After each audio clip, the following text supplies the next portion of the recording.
कि भारत की तरफ से 26 रिक्वेस्टें गई थी कि ये लोग क्रिमिनल हैं, they are wanted in India, इनको हमारे हवाले किया जाए, लेकिन एक भी बंदा हवाले नहीं किया गया। तो दर हकीकत, और दूसरा फैटफ के अंदर देखा जाए, मैं जब पाकिस्तान फैटफ की ग्रे लिस्ट पे मौजूद था तो मैं फैटफ पे बड़ी रिसर्च करता रहा हूं।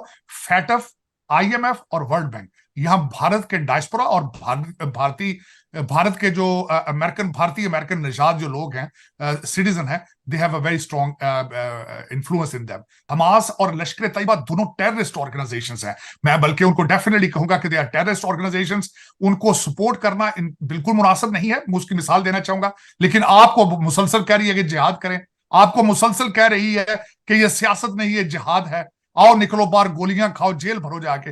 लेकिन ये सिर्फ आपका अलमिया नहीं है, ये पूरे इस्लामिक वर्ल्ड का इशू है। आप दुनिया में पीछे क्यों रहते जा रहे हैं हर चीज के अंदर, एजुकेशन में, टेक्नोलॉजी में, जबान में।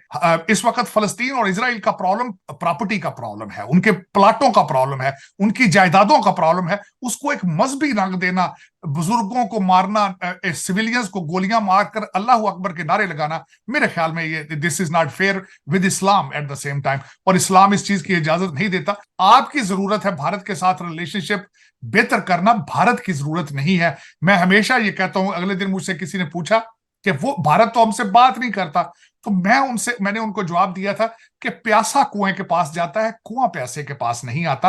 अफसोस के साथ जिस तरीके से आज बांग्लादेश के लोग आपसे नफरत करते हैं, उसी तरीके से आपके साथ अफगानी भी नफरत करते हैं।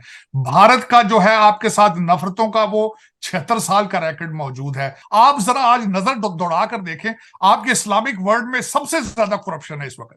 पाकिस्तान ने फिर से वही कश्मीर कश्मीर कश्मीर का जिक्र किया, जिसके ऊपर जो है इंडिया की तरफ से भी जवाब दिया गया। और बड़ी बात यह है कि जो यूएस की तरफ से वहां पे स्टेटमेंट दी गई कि हमास लश्कर तैयबा की तरह की एक जमात है और टेररिज्म या टेररिस्ट के हवाले से कहीं पे भी दुनिया में कुछ होगा तो हम बर्दाश्त नहीं करेंगे।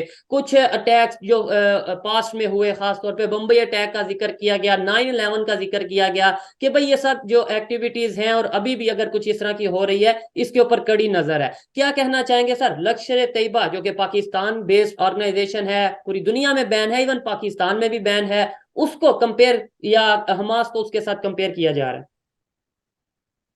तो सबसे पहले तो मैं आपके देखने वालों को, अभी रिसेंटली हमारी हिंदू बरादरी ने दुशहरा मनाया है, उनको मैं हैप्पी दुशहरा कहना चाहूंगा, उनको अपनी तरफ से मुबारकबाद देना चाहूंगा। मुझे बिलखसूस आपके देखने वालों ने बहुत मैसेज किए और मैं उनका बड़ा ममनून हूँ।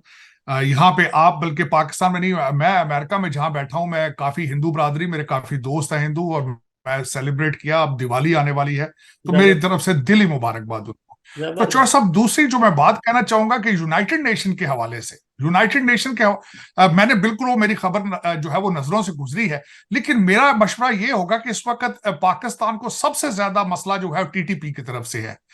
इस वक्त आपकी 98% दहशतगर्दी बढ़ चुकी है और ज्यादा अफगानिस्तान की तरफ से आ रही है। 2 सूबे उसकी लपेट में है, बलूचिस्तान और केपी के। तो मेरे ख्याल में ये मेरी रिक्वेस्ट होगी, इस वक्त फोकस करें। 3 आपके सबसे बड़े मसाइल हैं इस वक्त पाकिस्तान के। आपकी दहशतगर्दी है, टेररिज्म है, उसके बाद दूसरा करप्शन है, और तीसरा आपकी इकानमी है। अगर देखा जाए, और उसमें बिलखसूस हमारे नवाज शरीफ साहब ने अगले दिन अपनी तकरीर में, जो आपके मुस्तकबिल के वजीर आजम हैं, उन्होंने सिग्नल दिया है कि पड़ोसियों से रिलेशनशिप बेहतर करने हैं। बिल्कुल। आज मुनीर अकरम साहब ने ये उसको देकर, मैं हमेशा ये कहता हूं, आप एक स्टेप आगे जाते हैं, 2 स्टेप पीछे चले जाते हैं, 1 कदम आगे 2 कदम पीछे। इस तरीके से आप उस रीजन में तरक्की नहीं कर पाएंगे। अफसोस के साथ जिस तरीके से आज बांग्लादेश के लोग आपसे नफरत करते हैं, उसी तरीके से आपके साथ अफगानी भी नफरत करते हैं। भारत का जो है आपके साथ नफरतों का वो 76 साल का रिकॉर्ड मौजूद है। मैं उसके बिल्कुल खिलाफ हूं। मैं समझता हूं कि 76 साल में अगर आपने नफरतों और जंगों से कुछ नहीं सीखा, एक दफा प्यार और मोहब्बत और हार्मनी को भी मौका देकर देखें। मेरे ख्याल में अब 21वीं सेंचुरी है, इसमें जियो इकोनॉमिक्स का दौर है, इस वक्त जंगों का दौर नहीं है। जो कुछ भी आज बल्कि मिडल ईस्ट में हो रहा है, मैं उनको भी कंडेम करूंगा। सिविलियन लाइफ्स बहुत कीमती हैं। चौधरी साहब, जो भी इंसान, जो भी जिंदा चीज इस दुनिया में है, उसकी कीमत है, वो किसी न किसी के लिए कीमती है वो। तो मैं ये समझूंगा कि बजाय नफरतों के कोशिश किया जाए ये सारे अपने मसाइल डिप्लोमेसी के साथ हल करने की कोशिश की जाए। बिलखसूस इस वक्त आपकी जरूरत है भारत के साथ रिलेशनशिप बेहतर करना, भारत की जरूरत नहीं है। मैं हमेशा ये कहता हूं, अगले दिन मुझसे किसी ने पूछा कि वो भारत तो हमसे बात नहीं करता, तो मैंने उनको जवाब दिया था कि प्यासा कुएं के पास जाता है, कुआं प्यासे के पास नहीं आता। इस वक्त वो तरक्कियों पे है, उनसे सीखने की कोशिश करें कुछ। ऐसा ही है सर। लश्कर ए तैयबा और हमास का जिक्र हुआ यूनाइटेड नेशंस की सिक्योरिटी काउंसिल में, और कंपेयर किया गया हमास को लश्कर ए तैयबा के साथ। अगर तुर्की की बात करें, वो हमास को फ्रीडम फाइटर कहते नजर आते हैं। अगर वेस्ट की बात करें तो वो टेररिस्ट कहते नजर आते हैं। इंटरनेशनल मीडिया पे भी ये चीजें देखी जाती हैं, दिखाई जाती हैं। क्या कहना चाहेंगे इसको? मतलब ये है कि आप कैसे अपना ओपिनियन देंगे इसके ऊपर? इसके ऊपर मैं जोसफ, क्योंकि मैं अमेरिकन हूं, मैं पाकिस्तानी अमेरिकन हूं, और अमेरिका की फॉरेन पॉलिसी और अमेरिका के लॉज के हिसाब से हमास और लश्कर तैयबा दोनों टेररिस्ट ऑर्गेनाइजेशंस हैं।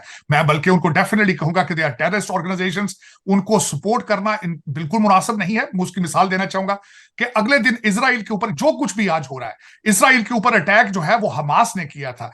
1000 उनके दहशतगर्द थे जिन्होंने 2 मिलियन फलस्तीनी जो है उनको बस के नीचे फेंक दिया है। आज उन बेयारो मददगार हैं। आज वो तकरीबन 5500 के करीब अमवात हो चुकी हैं, उनमें आधे से ज्यादा बच्चे हैं। लेकिन ये सोचना होगा कि वो उनके ऊपर ये जंग मुसल्लत किसने की है। मैं हमास को ब्लेम करूंगा। आज मैं बल्कि देख रहा था कि अभी तक इसमें अब आज इलान मस्क का एक बयान आया है कि शायद हम दुनिया जो है तीसरी आलमी जंग की तरफ बढ़ रही है। चाइना के 6 बैरी बेड़े जो हैं वो वेस्ट एशिया के अंदर जा चुके हैं, और अभी तक तो इजराइल ने ग्राउंड इन्वेजन शुरू नहीं की, लेकिन अगर उन्होंने शुरू की तो वाकई हम तीसरी जंग की तरफ जाएंगे। और मैं बिलखसूस बहसीते एक इंसान और बहसीते एक पाकिस्तानी और और फिर अमेरिकन कंडेम करूंगा कि terrorism is not a solution, और इस्लाम के अंदर इसकी बिल्कुल कोई गुंजाइश मौजूद नहीं है। मुझे दुख के साथ कहूंगा, हमास ने अगले दिन एक 85 साल औरत जिसको हास्टेज बनाया था उसको रिलीज किया है उन्होंने, लेकिन ये इस्लाम इजाजत नहीं देता। मैं यहां पे मेंशन करना चाहूंगा, अगर आप इस्लामिक वैल्यूज और उन्हीं प्रिंसिपल्स के साथ भी चलते हैं तो इस्लाम के अंदर बुजुर्गों, औरतों, बच्चों, यहां तक कि जंग की हालत जंग में भी आप एक सरसब्ज दरख्त को भी काटना जो है वो अलाउड नहीं है। तो मैं ये कहूंगा कि ये सारे टैक्टिक्स, ये सारी चीजें, और फिर जो सब एक और चीज मैं एंड पे ये कहूंगा, इस वक्त फलस्तीन और इजराइल का प्रॉब्लम प्रॉपर्टी का प्रॉब्लम है, उनके प्लाटों का प्रॉब्लम है, उनकी जायदादों का प्रॉब्लम है। उसको एक मजहबी रंग देना, बुजुर्गों को मारना, सिविलियंस को गोलियां मारकर अल्लाह अकबर के नारे लगाना, मेरे ख्याल में ये this is not fair with Islam at the same time, और इस्लाम इस चीज की इजाजत नहीं देता। मैं आज एक जगह पे मैं एज ए स्पीकर गया, चौधरी साहब, जो ज्यूइश एक दूसरे को मिलते हैं तो वो कहते हैं शलोम। हम जब किसी से एक दूसरे से मिलते हैं हम कहते हैं सलाम। दोनों का मतलब, वो हिब्रू में शलोम का मतलब भी पीस है, सलामती है। इस्लाम के अंदर सलाम का मतलब भी अरबी का लफ्ज है, उसका मतलब सलामती है, पीस है। तो अगर ये दोनों मुजाहिब पीस की बात करते हैं तो इस वक्त एक दूसरे के सिविलियंस को मारना, मैं समझता हूं ये ज्यादती है। आर्मीज, जो लोग आर्मी तैयार होती है जंग में जाके करना चाहिए जो कुछ भी करना है, गरीब लोग जो सुबह से लेकर शाम तक काम करते हैं, उनका आपकी फॉरेन पॉलिसी या किसी चीज से, दहशतगर्दी से क्या ताल्लुक है। आज मैं देख रहा था, अब इस वक्त जो सूरत हाल है हम फलस्तीन के अंदर 1300 टनल्स हैं इस वक्त गाजा के नीचे, और उसमें उन्होंने जितने हॉस्टेज हैं 200 हॉस्टेज हैं उनको नीचे छुपा के टनल्स में रखा है।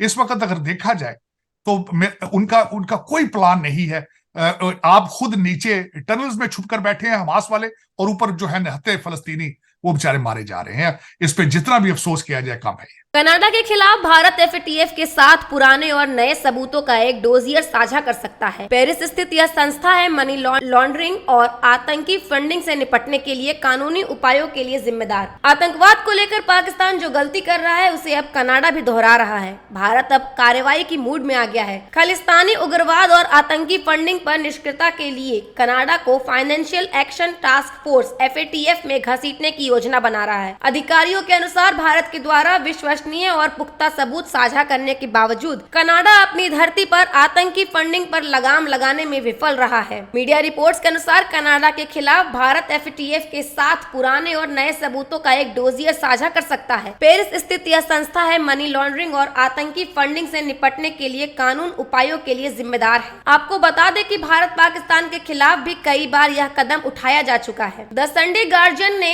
एक राजनीतिक सूत्र के हवाले से कहा, कनाडा द्वारा अपनी राजनीतिक ताकत को कम करने की भारत की मांग को स्वीकार करना पर्याप्त नहीं है, क्योंकि भारत की मुख्य चिंता कनाडा की धरती पर खालिस्तानियों की फंडिंग और बचाव को लेकर है। भारतीय अधिकारियों के मुताबिक कनाडा भारत पर अंतरराष्ट्रीय मानदंडों के उल्लेख का आरोप लगाकर वैश्विक समुदाय का ध्यान आतंकी फंडिंग के मूल मुद्दे से हटाने की कोशिश कर रहा है। अधिकारी ने कहा, कनाडा के साथ भारत के संबंधों में मुख्य मुद्दा वहां मौजूद आतंकवादियों और अपराधियों के लिए सुरक्षित स्थान है। द संडे गार्जियन ने घटनाक्रम के अवगत एक अन्य अधिकारी के हवाले से कहा, भारत के पास अपने देश में खालिस्तान समर्थन तत्वों के खिलाफ प्रधानमंत्री जस्टिन ट्रूडो की निष्क्रियता की रिपोर्ट भारत की मुख्य आतंकवाद विरोधी एजेंसी राष्ट्रीय जांच एजेंसी ANI ने एक पूर्व निर्देशक के अनुसार भारत के कई मौकों पर खालिस्तानी आतंकवादियों के खिलाफ कनाडा के साथ कई साक्ष्य आधारित इनपुट साझा किए हैं, लेकिन प्रधानमंत्री जस्टिन ट्रूडो की सरकार की ओर से कोई कार्रवाई नहीं हुई है। अधिकारियों के अनुसार जब भी भारत ने किसी आतंकवादी या अपराधी के प्रत्यर्पण कराने की कोशिश की है तो कनाडा ने कभी भी मदद नहीं की है। पिछले हफ्ते भारत के विदेश मंत्री S जयशंकर ने स्पष्ट किया था कि भारत को कनाडा की वर्तमान राजनीतिक व्यवस्था के